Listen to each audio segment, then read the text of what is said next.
Happy Sunday guys. So bukas expect natin yung drop ng gold kasi nag-impose na ng tariff itong si President Trump sa mga kasamang bansa niya, no? Ah, sa US, I mean Mexico and Canada and China. So may volatility doon at pwedeng lumakas talaga si dollar naman. Then expect natin tong gold, ang metal asset, mag-pullback kahit konti. Then yung trend line natin, yung support natin is pabantayan natin kung i-break niya yan. Pero ang bias natin is buy pa rin.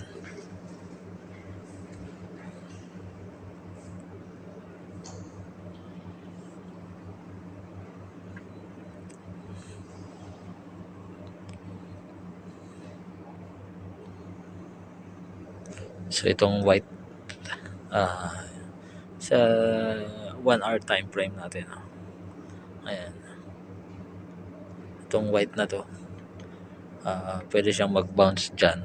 Then sayang nga nung ito hindi natin dito, may limit order tayo dyan eh. May limit order kasi hindi na trigger. So aabang tayo dito or dito. Basta itong white na broken line na to, may dash line, is yun yung magiging support level natin. And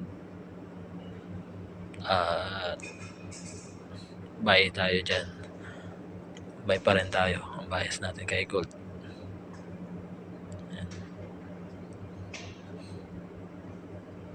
Yan lang guys, salamat.